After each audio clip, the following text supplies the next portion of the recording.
Commission কিছু যুক্তি বিবেচনা করে এই জিনিসটার দ্বৈত নাগরিকত্ব যারা ত্যাগ করেছেন সেই সম্পর্কে মোটামুটি নিশ্চিত না হয়ে দেন নাই, আমি যতটা জানি। কমিশনের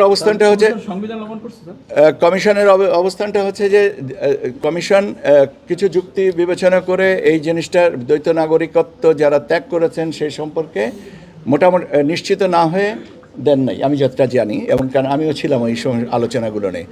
এখন দ্বৈত নাগরিকত্ব ত্যাগের বিষয়টা আমার দিক থেকে পরিত্যাগ করেছে।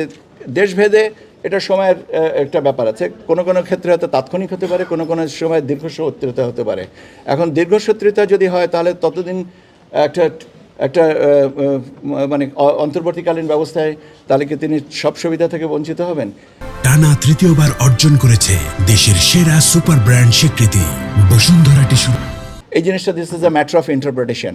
তো কমিশন মনে করেছেন যে এরকম ক্ষেত্রে যদি সন্তুষ্ট হতে পারে যে হ্যাঁ উনি ওনার দিক থেকে যেটুকু করা সম্ভব সেটুকু করেছেন, বাকিটুকু সময়ের ব্যাপার, সেক্ষেত্রে তারা দ্বৈত নাগরিকত্ব করেছেন। এখন যদি এর বাইরেও কেউ কনসিল করে থেকে থাকেন আছে কিন্তু বলেননি, সেই জিনিসটা কমিশনের নজরে এলে অবশ্যই দেখবেন। এবং এবার আরপিওতে একটা নতুন ধারা সংযোজন করা হয়েছে, আমার যতটুকু মনে পড়ে 91F।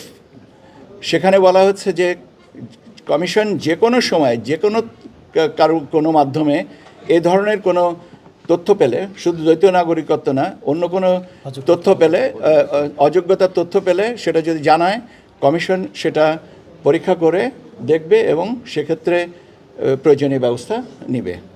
ঠিক, আমরা তো বারবার করে বলছি যে আপনারা মানে আপনার ইলেকট্রাল এনকোয়ারি অ্যান্ড অ্যাডজুডিকেশন কমিটির কাছে বলেন।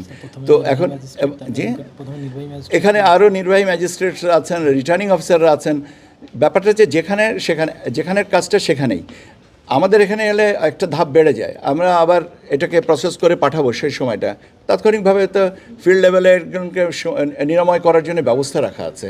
আমি ইসির সিদ্ধান্ত কনফ্লিক্ট করে কিনা এটা আমার মনে হয় যে আপনার কমিশনে জিজ্ঞেস করতে হবে। আমি আপনাকে ইসির যে বিবেচনার উপরে সিদ্ধান্তটা দেওয়া হয়েছে আমি সেই ব্যাখ্যাটা দিয়েছি। এর পারে যদি আরও ব্যাখ্যা চান তাহলে ইসি কমিশনকে জিজ্ঞেস করতে হবে, এটা আমার এখতিয়ারের বাইরে। জি, আপনি বলেন।